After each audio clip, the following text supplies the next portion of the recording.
किसी धार्मिक अनुष्ठान की रस्म के तौर पर किसी इंसान का कत्ल किए जाने को नरबलि या मानव बलि कहा जाता है। दुनिया भर में कई धार्मिक रस्मों रिवाजों के दौरान पशु बलि दिया जाना आम बात है। लेकिन इतिहास के पन्नों को अगर खंगालें तो पता चलता है कि विभिन्न संस्कृतियों में नरबलि की प्रथा भी रही है। बलि का शिकार होने वाले शख्स को खौफनाक रीति रिवाजों के मुताबिक ऐसे कत्ल किया जाता था जिससे कि देवी देवता प्रसन्न हो जाएं। कुछ लोग मानते थे कि देवी देवताओं को संतुष्ट करने के लिए मृत व्यक्ति की आत्मा भेंट की जानी चाहिए। इसलिए प्राचीन काल में कई राजा अपने दास दासियों की बलि चढ़ा देते थे। केरल में दो महिलाओं की बलि का मामला आज के इस आधुनिक दौर पर एक बदनुमा दाग की तरह नजर आता है। आज भी जब मानव बलि या नर बलि जैसी घटनाएं सामने आती हैं, तो ऐसा करने वालों की दरिंदगी पर लोगों को गुस्सा आता है।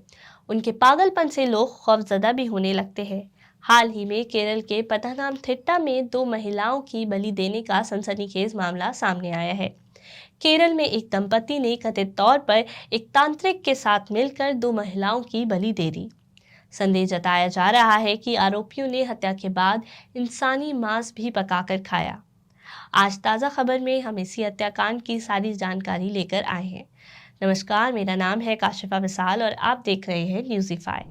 केरल में कथित तौर पर नरबलि देने के इरादे से दो महिलाओं की हत्या के मामले में 3 आरोपियों को बुधवार सुबह अदालत में पेश किया गया था, जहां उन्हें 14 दिन की न्यायिक हिरासत में भेज दिया गया।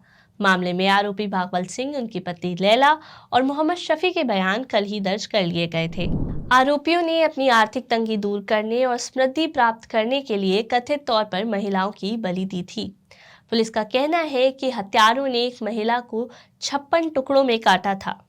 पुलिस का ये भी कहना है कि हत्या के बाद आरोपियों ने महिला के शव के मांस को भी खाया था।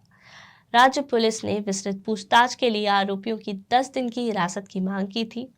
हालांकि एर्नाकुलम जिला सत्र कोर्ट ने 3 आरोपियों को 26 अक्टूबर तक न्यायिक हिरासत में भेज दिया है। मीडिया खबरों के अनुसार आरोपियों की ओर से अदालत में एडवोकेट बी.ए. अलूर पेश हुए, जिन्हें कई सनसनीखेज मामलों में आरोपियों का प्रतिनिधित्व करने के लिए जाना जाता है। भारतीय पुलिस सेवा आईपीएस के वरिष्ठ अधिकारी आर निशांथनी ने मंगलवार रात कहा था कि प्रथम दुष्टता प्रतीत होती है कि अपराध आर्थिक तंगी दूर करने और समृद्धि प्राप्त करने के लिए किया गया है। अधिकारी ने पथानामथिट्टा के इलंथूर में दंपति के घर से महिलाओं के शव के टुकड़ों को निकालने के अभियान का नेतृत्व किया था। मारी गई महिलाओं पद्मा और रोजलिन के शरीर को कई टुकड़ों में काट दिया गया और घर के पिछवाड़े में दफन कर दिया गया था। काले जादू की रस्म के तहत दीवारों और फर्श पर खून की छींटे पड़े हुए थे। पुलिस ने कहा कि ये महिलाएं सड़कों पर लॉटरी टिकट बेचकर अपनी आजीविका चलाती थीं। मृतक के कटे हुए शरीर के अंगों को कल मंगलवार को पथानामथिट्टा के इलंथूर गांव में दंपति के घर के पिछवाड़े से निकाला गया। पुलिस ने बताया कि पीड़ितों के शरीर के अंगों को टुकड़ों में काट दिया गया और 2 स्थानों पर दफन किया गया। पुलिस ने यह भी कहा कि आरोपियों ने अपना अपराध कबूल कर लिया है। महिलाओं की उम्र 50 से 55 साल के बीच थी। इनमें से एक कदवंथरा और दूसरी नजदीक स्थित कांडली की रहने वाली थी। वे इस साल क्रमश सितंबर और जून से लापता थीं। उनकी तलाश में जुटी पुलिस को तफ्तीश के दौरान घटना के कथित तौर पर नरबलि से जुड़े होने की जानकारी मिली थी। दूसरी ओर मुख्यमंत्री पिनाराई विजयन ने इन हत्याओं पर शोक व्यक्त करते हुए कहा कि मानसिक रूप से बीमार लोग ही इस तरह के अपराध को कर सकते हैं। उन्होंने एक बयान में कहा कि इस तरह के काले जादू और जादू टोना की रस्मों को सभ्य समाज के लिए चुनौती के रूप में ही देखा जा सकता है। इस बीच नरबलि का मामला सामने आने के बाद राज्य में सत्तारूढ़ मार्क्सवादी कम्युनिस्ट पार्टी के युवा संगठन democratic youth foundation of India DYFI ने मंगलवार को पास के इलंथूर में उस घर की ओर विरोध मार्च निकाला जहां काले जादू के तहत कथित तौर पर महिलाओं की बलि दी गई थी।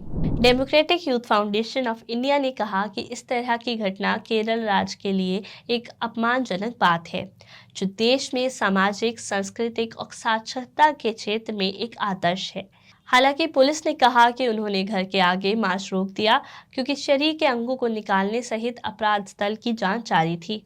युवा संगठन ने बाद में एक विरोध सभा आयोजित की और कहा कि ये शर्म की बात है कि लोग अब भी अंधविश्वास वाली मान्यताओं में विश्वास रखते हैं। डीवाईएफआई की जिला इकाई के अध्यक्ष साजिद पी आनंद ने कहा, केरल जैसे राज्य से मानव बलि की खबर आ रही है जो बेहद चौंकाने वाली और चिंताजनक है। इस तरह की घटना राज्य के लिए एक अपमान है जो विभिन्न सामाजिक, सांस्कृतिक और साक्षरता कारकों में देश के बाकी हिस्सों के लिए एक आदर्श है। आपकी इस खबर से क्या भावनाएं जुड़ी हैं, कमेंट बॉक्स में जाकर ज़रूर बताएं। और अगर ये वीडियो आप हमारे फेसबुक पेज पर देख रहे हैं तो इसको लाइक और शेयर करते चलें और सब्सक्राइब बटन भी यहाँ पे ज़रूर दबाएं। आज के लिए इतना ही, कल फिर मिलते हैं किसी और नई खबर के साथ। तब तक के लिए नमस्कार।